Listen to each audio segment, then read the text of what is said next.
नमस्कार दोस्तों, मैं हूँ आपका अपना डॉक्टर आदित्य वेता।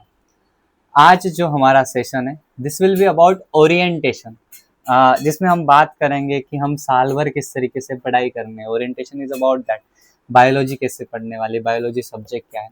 लेकिन इन सारे चीज़ों के बारे में बात करने से पहले मुझे एक बहुत इम्पोर्टेंट चीज़ कहने की लगती है, जो कि 9th स्टैंडर्ड के बच्चे हैं इनके लिए। एंड द थिंग इज कि देखो, जो 9th स्टैंडर्ड है ना, ये तुम्हारी जिंदगी का बहुत इम्पोर्टेंट पीरियड रहने वाला है। लाइक जो बेस बनाने का एक बहुत बड़ी एक अच्छी बिल्डिंग बन रही है, एक बहुत सही से बिल्डिंग बन रही है जिसके 25-30 फ्लोर है। इस बिल्डिंग को कंस्ट्रक्ट करने के लिए अगर सबसे ज्यादा टाइम लगता है, सबसे ज्यादा एनर्जी और सबसे ज्यादा जो सैक्रिफाइसेस लगते हैं, सबसे ज्यादा जो मेहनत लगती है, हार्डवर्क कहेंगे, ये हार्डवर्क लगता है उस चीज का बेस बनाने के लिए कि 25 फ्लोर जो ऊपर दिख रहे हैं उसको नीचे जमीन में कितना खोद कर कितनी सारी चीजें ऐड की जा रही है। एंड इसी को हम दूसरा नाम देते हैं फाउंडेशन। ये जितना स्ट्रॉन्ग एक बिल्डिंग रहेगी उतना स्ट्रॉन्ग या उससे ज्यादा स्ट्रॉन्ग उसका फाउंडेशन रहेगा। या फिर ये मान के चलो कि एक स्ट्रॉन्ग बिल्डिंग, एक अच्छी ऊंची स्ट्रॉन्ग बिल्डिंग के जो बेस होता है ना, वो बहुत अनशेकेबल, अनस्टेबल नहीं होता है। ठीक है, that's what I want to say.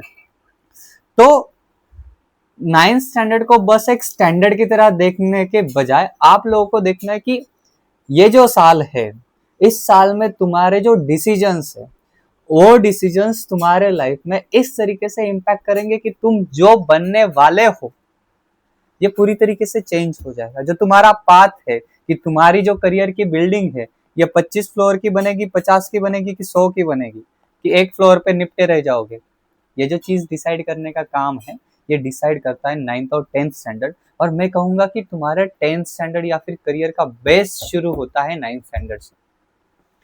तो आ, तो करना क्या चाहिए सर? तो चीजों को थोड़ा सा अभी सीरियसली लेना शुरू करो कि तुम अब पढ़ाई कर रहे हो, अपना स्पेसिफिक टाइम, एक स्पेसिफिक रूटीन बनाया, उस हिसाब से पढ़ना शुरू कर दिया और डे टू डे उसी हिसाब से प्रिपेयर कर रहे हो। एक अपना रूटीन बना लिया। Now you don't know what is happening in the world. तुम्हें कुछ लेना देना नहीं है कि कोई क्या कर रहा है, कोई कुछ भी करे। Your time, energy and effort should be on study, कि तुम पढ़ते जा रहे हो, चीजें समझते जा रहे हो, कहाँ पे दिक्कत आ रही है तो टीचर से जाके मिल रहे हो। ये सब चीजें कब लागू होती है कि अगर तुम्हें एकेडमिक्स में कोई करियर बनाना है। अगर तुम्हारा है कि मुझे तो सर कॉम्पिटिटिव एग्जाम देनी है कोई, मुझे तो नीट की प्रिपरेशन करनी है, मुझे तो सर जेई की प्रिपरेशन करनी है, मुझे तो यूपीएससी की प्रिपरेशन। तो यहाँ पे जो कंपटीशन है ना, वो मतलब आप लोगों को अलग से बताने की जरूरत नहीं कि 25 लाख बच्चे बैठते हैं, 1 लाख बच्चे सेलेक्ट होते हैं। शायद तुम में से किसी को ना पता हो, तो इस चीज को थोड़ा सा सोचो इस चीज के बारे में कि 25 लाख बच्चे हैं जो बैठ रहे हैं किसी एग्जाम को देने के लिए। उसमें से सिर्फ 1 लाख बच्चे हैं जो गवर्नमेंट कॉलेजेस में एडमिशन ले रहे हैं। तो इन 1 लाख बच्चों ने कुछ तो मेहनत की होगी, कुछ तो सैक्रिफाइसेस किए होंगे। आराम से जिंदगी जैसे दिन भर चल रही कि 8 घंटे खेले जा रहे हो, 2 घंटे स्कूल कर रहे हो, मस्त से जाके सो रहे हो, मूवीज देख रहे हो, ऐसे करके तो कोई कॉम्पिटिटिव एग्जाम नहीं निकलती है। That's what I want to say. अगर आप लोगों को उस तरीके से प्रिपरेशन करना है, अगर आप चाहते हो कि मुझे एकेडमिकली बहुत स्ट्रांग बनना है सर, और बस कॉम्पिटिटिव एग्जाम के लिए नहीं, तो एक माइंडसेट बनाना है खुद का कि जो मैं चाहता हूँ, जो मैं चाहती हूँ, उस चीज को अचीव कर सकती हूँ। तो सबसे पहले आज एक नोटबुक बनाना, नोटबुक में लिख लेना कि मुझे 9th स्टैंडर्ड का ये गोल है कि मैं जो स्टेट बोर्ड के या फिर सॉरी सीबीएसई के, अभी ये जो लेक्चर है ये सीबीएसई का, तो 9th स्टैंडर्ड का जो सीबीएसई है इसमें मैं 95% लेकर आऊंगा, 90% लेकर आऊंगा एट एनी कॉस्ट। और यहाँ पे तुम्हें कोई चीजें मैटर नहीं करनी चाहिए। You must see only one thing, that I want 90% in my board. और उसके लिए जरूरी नहीं कि कोई क्या कि इससे आगे जाना है, उससे आगे जाना है। That should not be your competition. Your competition must be with 100%। कि 100% है मेरा कंपटीशन, इसमें से जितना कम आ रहा है वो मेरे लिए बुरी बात है। समझ रहे हो मैं क्या कह रहा हूँ? कि ये नहीं कि गोलू को तो 80% आए मम्मी, मुझे तो फिर भी 82% आए, तो नहीं, that is not the case, that is not the competition you are having. समझ रहे हो ना? ये 25 लाख बच्चे तुम्हारे साथ कॉम्पीट करने वाले हैं एक टाइम पे, तो you have to make that mentality of कि कॉम्पिटिटिव माइंडसेट क्या होता है, चीजें कंपटीशन में कैसे अलग से चलती है बोर्ड से। सीबीएसई बोर्ड बेशक हम पढ़ने वाला है, बहुत अच्छे से चीजें कवर करेंगे, लेकिन इस बोर्ड के साथ साथ जब मैं कहूंगा कि ये चीज नीट के लिए बहुत इंपॉर्टेंट है, ये चीज यूपीएससी कह दो या सीईटी के लिए बहुत ज्यादा इंपॉर्टेंट है, जब ये बातें मैं कह रहा हूं तो इस चीज को ध्यान से समझना शुरू कर दो। That's what I expect from you people, कि मैं यहाँ पे चीजें पढ़ा रहा हूँ, समझा रहा हूँ, तुम उन चीजों को समझ रहे हो, कोई डाउट्स आ रहे तो मुझसे आके पूछ रहे हो, और उसके बाद चीजों को लर्न कर रहे हो। देखो, कंसेप्चुअल अंडरस्टैंडिंग जरूरी होती है हर एक इंसान के लिए, कि तुम कंसेप्ट समझ कैसे रहे हो, और वो जिम्मेदारी मेरी है कि तुम्हें कंसेप्ट समझ में आ जाए। मैं कोशिश यही करूंगा कि हर लेक्चर में तुम्हें हर एक चीज क्लियर रहेगी, और मार्क माय वर्ड में हमेशा वही बहुत अच्छे से तुम्हें क्लियर करवा रहा हूं कि हर लेक्चर में मैं जो हर कोई शब्द यूज कर रहा हूं, अगर उस शब्द में तुम्हें डाउट है कि सर मुझे ये समझ में नहीं आया, तो आके पूछो मुझसे, लेकिन at the end of lecture में 100% दे रहा हूं, तुम लोगों को 100% ही रिसीव करना है, 95-90% नहीं। एक अच्छा अपना इन्वायरमेंट बना लो, एक स्टडी रूम जो भी है तुम्हारी, जहां पे कोई लेक्चर के टाइम पे कोई बिल्कुल भी गड़बड़ी नहीं चाहिए, कोई किसी की बातें नहीं, ध्यान से अपना बर्ड्स लगा लिए कानों में, या फिर जैसे भी आपको सही लगे, प्रेफरेबल हो, अपनी नोटबुक ले ली, नोटबुक पेन लेके बैठ गए जगह पे, तुम्हें कुछ लेना देना नहीं है दुनिया में क्या चल रहा है, you should be only concentrated on what, क्या चल रहा है मेरे साथ, मैं क्या पढ़ रही हूँ, मुझे क्या समझ में आ रहा है, मैं क्या पढ़ रहा हूँ, मुझे क्या समझ में आ रहा है, समझ में क्या कह रहा हूँ, समझ में आ रहा है? बढ़िया। तो अभी एक और चीज, अभी एक मोस्ट इंपॉर्टेंट चीज बता रहा हूं। आज से जैसे तुम लोगों ने फाउंडेशन की प्रिपरेशन शुरू कर दिए, you are not the same as rest people, तुम अभी आम जिंदगी नहीं जी रहे हो, you are something different, you are something unique. ये जो चीजें है फाउंडेशन हर कोई नहीं पढ़ता है, मतलब इस 25 लाख बच्चे में से जो 1 लाख सेलेक्ट होते हैं, उस 1 लाख बच्चों में से कुछ होंगे 50-60 हजार बच्चे जो फाउंडेशन की पढ़ाई कर रहे हैं, जो टॉप AIR रैंक 10-15-100 में आ रहे हैं। समझ रहे हो मैं क्या कह रहा हूँ? कि ये 50-60 हजार बच्चे हैं 25 लाख में से जो फाउंडेशन की प्रिपरेशन कर रहे हैं, और सिर्फ लेक्चर करना यही सब कुछ नहीं होता है, आप लोगों को उस चीज को सेल्फ स्टडी भी करनी पड़ेगी, जो होमवर्क दिया जा रहा है वो भी करना पड़ेगा। और मैं फिर से वही चीज कह रहा हूँ कि चीजों को थोड़ा सा सीरियसली लेना सीखो, एकेडमिक चीजों को। अगर ये थोड़े से अवेयर हो गए तुम लोग अपने बारे में, तो फिर बढ़िया, मतलब जिंदगी जो रहेगी वो अलग ही रहेगी।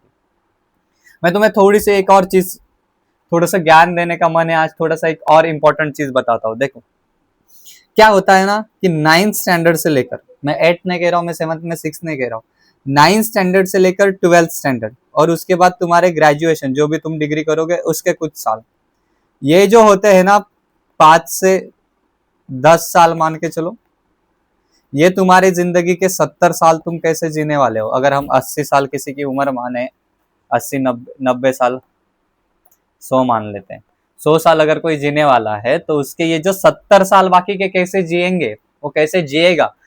अगर वो किसी फैमिली फंक्शन में जा रहा है तो उसके तरफ आंखें ऊपर करके देखा जाएगा या आंखें नीचे करके देखा जाएगा, ये डिसाइड करने का काम करते हैं ये कुछ साल।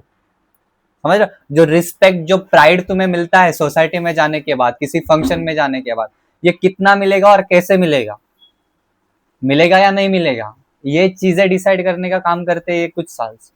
तो इस सालों में ना थोड़ा सा खुद के ऊपर अभी धीरे धीरे करके काम करना शुरू कर दो, हर एक चीज में। मैं बस एकेडमिकली नहीं कह रहा हूँ, तुम्हारा बात करने का तरीका कैसा है, तुम सोसाइटी में किस तरीके से बिहेव कर रहे हो, खुद को कैसे दिखा रहे हो, या कैसे हो तुम, इन शॉर्ट तुम्हारा बिहेवियर कैसा है, मेंटेलिटी कैसी है, चीजों को कैसे तुम सोचते हो, हर किसी को कैसे ट्रीट करते हो, तुम रिस्पेक्टफुली कैसे बात करते हो लोगों से।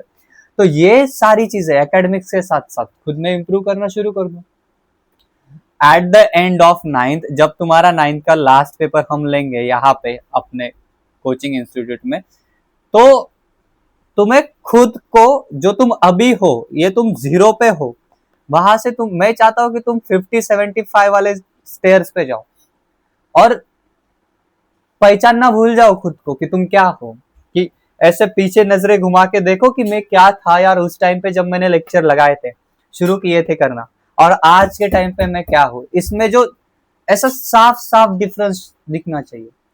तुम बच्चों में, मेड्रुट्स के बच्चों में और बाकी के बच्चों में ऐसा जैसे देखे ना कि ऐसा लगे कि हाँ यार, जैसे मैं किसी के स्कूल में आ रहा हूँ, किसी बात को लेक्चर्स देने के लिए आ रहा हूँ, तो मुझे वो अलग से दिखेगा, हाँ ये बच्चा है जो अपनी तरफ पढ़ रहा है। तुम्हें खुद से आके बताने की जरूरत नहीं पड़नी चाहिए। That's what I want to see. तुम ऐसे चमकने चाहिए अलग से, और वो जो चमक है वो कैसे आएगी, हम आपको बहुत अच्छे से चीजें पढ़ाएंगे, तुम्हें बहुत अच्छे से चीजें पढ़नी है। दो चीजें हो जाएंगे तो चमकना शुरू कर दोगे, और वो चमक मैं चाहता हूँ। समझ में आया मैं क्या कह रहा हूँ? बढ़िया। तो आई होप तुम्हें थोड़ी थोड़ी सी चीजें समझ में आई होगी कि हम किस तरीके से बातें करना, क्या करने वाले हैं। तो देखो अभी बायो के कौन से लेक्चर है इसके बारे में बात करते हैं। देखो, cell the building block of body, tissue in action, then reproduction and diversity and classification. तो ये जो 4 लेसन्स है, ये 4 लेसन्स है जो हम बायोलॉजी में पढ़ने वाले हैं। ठीक है, मतलब मैं पढ़ाने वाला हूँ। लेकिन हम यहाँ तक सीमित नहीं रहेंगे। जैसे cell the building block of life तुम्हें 1 से 8, देखो 8वें पेज पे शुरू हो रहा है और 28 पेज पे खत्म हो रहा है, यानी 20 पेजेस है, जिसमें से कुछ तुम्हारे एक्सरसाइज वगैरह के पेजेस होंगे, यानी 15 एक पेजेस से 10 से 15 पेज में इस लेसन को खत्म किया। हम इसको बहुत अच्छे से पढ़ेंगे, समझ रहे हो? मतलब ये मान के चलो कि हमारे 25 से 30 पेज के नोट्स बनेंगे, इससे ज्यादा भी बन सकते हैं, ये मिनिमम कह रहा हूं। तो कहना ये चाह रहा हूं कि इतने ढंग से पढ़ेंगे सेल को कि सेल नीट में भी है 11th स्टैंडर्ड को। अगर तुम नीट की प्रिपरेशन करते हो, अगर तुम सीईटी की प्रिपरेशन करते हो, तो उसमें सेल आता है। तो हम उस स्टैंडर्ड तक जाके इस चीज की प्रिपरेशन करेंगे। तुम सिर्फ, मैं वही बात कर रहा हूं कि तुम बस सेल की डेफिनेशन ना रटो। तुम्हें जब कोई पूछ रहा है कि सेल क्या है, तो तुम उसको बता पाओ कि आजा बेटा यहाँ पे बैठ, मैं तुझे एक्सप्लेन करती हूँ कि सेल क्या है। अगर इस लेवल के तुम लोग बन गए तो मतलब समझना कि तुम समझ गए हो चीजों को। मतलब शायद एपीजे अब्दुल कलाम जी ने कहा था कि तुम तब तक किसी चीज को अच्छे से नहीं समझे हो जब तक तुम अच्छे से समझा नहीं रहे हो किसी को।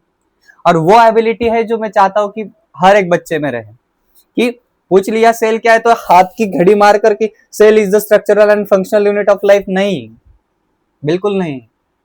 आके बैठ गए कि सर सुनो, कि बेटा सुनो, सेल ये होती है।